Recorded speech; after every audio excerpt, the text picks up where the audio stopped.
Tumako po tayo sa San Pedro, Laguna naman, kung saan lubog na rin sa baha ang ilang lugar. Si Marisol Abdurman ay naroroon. Marisol, anong exact location mo dyan? Yeah, actually nandito na tayo, nakarating na tayo dito sa bayan ng Santa Cruz. Isa ito sa mga bayan nga dito sa Laguna na talaga namang lubhang apektado ng baha. Sa mga oras na ito, hindi nga rin tayo makatuloy dahil talagang hindi nakakayanin ang ating sasakyan. At sa ating biyahe, papunta nga sa dalawang barangay na talaga namang lampas tao na daw yung baha. May mga nadaanan tayong mga residenteng kusa nang nagsilikas at naghihintay na lamang sila ng mga truck na umiikot para mag-rescue dahil talaga daw umaapaw na raw hanggang sa bubong ang baha doon. Kaya lumikas na sila kanina, pero ang problema naman nasa gilid lang sila ng kalsada ngayon, basang-basa dahil sa dami nga nang nire-rescue dito mukhang may kakulangan nga. Kanina may nasundan din tayong dump truck na mga residente rin ang kanilang mga sakay at inihahatid ito sa mga evacuation center. Meron dito sa mga eskwelahan at sa mga basketball court. Actually, Pia, kahapon pa nag-umpisa ang pagpapalikas sa mga tao dito sa Santa Cruz. Pero ang problema, kung saan sila inilikas kahapon ay binaha na rin. Kaya kailangan din silang ilipat. Pagpasok pa nga lang dito sa bayan ng Santa Cruz, talagang baha na agad ang sasalubong sa iyo.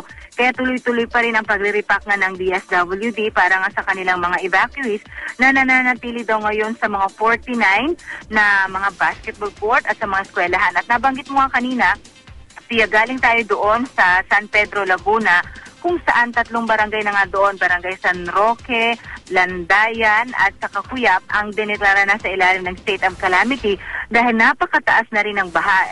Kasi nga kahapon pa lang, umapaw na nga ang lawa, ito yung Laguna Dibay, at nagpalala pa nga yung halos walang tigil na pagbuhos ng malakas na ulan.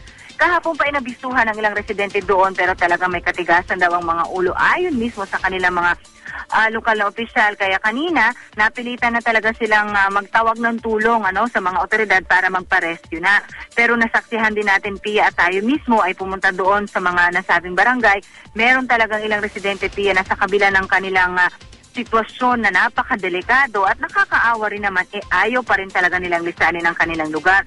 Pero sabi nga ng kanilang Vice Mayor kanina na kasama natin sa pag-iikot, pag ganun daw ang naging ugali pa rin, mapipilitan na silang magkaroon ng mandatory evacuation dahil ina-anticipate nga nila na lalong tataas pa nga ang baha. Kaya yung mga residente doon, kanya-kanya ng ready ng kanilang mga bangka, yung mga balsa, inihahanda na rin ng mga barangay officials para kung sakaling kailanganin nga ng kanilang mga residente. Ayon kay Governor E.R. Ejercito, isinailalim na ang buong lalawigan ng Laguna sa state of calamity dahil 18 na bayan nga rito ang talaga namang apektado. At Atopia, hindi natin dito pinag-uusapan yung baha na hanggang tuhod lang dahil karamihan talaga sa atin mismong napuntahan hanggang dibdib o kundi man lampas tao ang baha. At hanggang sa mga oras na ito talagang hindi nawawala ang kaba ng mga taga Laguna in general dahil halos lahat ng mga bayan na nadaanan natin ay patuloy tayo nakakaranas ng pag-uulan. Pia? Maraming salamat, Marisol Abdurman.